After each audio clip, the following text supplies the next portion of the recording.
ലോകമെമ്പാടും ഓരോ വർഷവും 1.5 കോടിയിലധികം ആളുകൾക്ക് സ്ട്രോക്ക് വരുന്നുണ്ട് എന്നാണ് കണക്കുകൾ സൂചിപ്പിക്കുന്നത്. ഇതുമൂലം ദീർഘകാലം നിലനിൽക്കുന്ന പരാധീനതകളിലേക്കും ഒരുപക്ഷെ മരണം വരെയും സംഭവിച്ചേക്കാം. ഈ ബലഹീനതകളിൽ നിന്ന് രോഗികൾ മുക്തരായാലും ഒരുപക്ഷെ ആ തലച്ചോറിലുണ്ടാകുന്ന കേടുപാടുകൾ പരിഹരിക്കണമെന്നില്ല.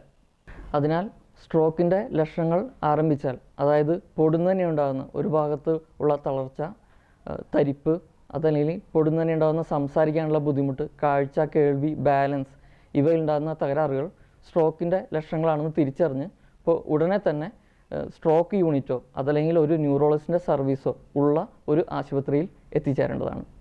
വയനാട് ഡോക്ടർ മൂപ്പൻസ് മെഡിക്കൽ കോളേജിൽ സ്ട്രോക്ക് യൂണിറ്റും ന്യൂറോളജിസ്റ്റിൻ്റെ സർവീസും 24 മണിക്കൂറും ലഭ്യമാണ്.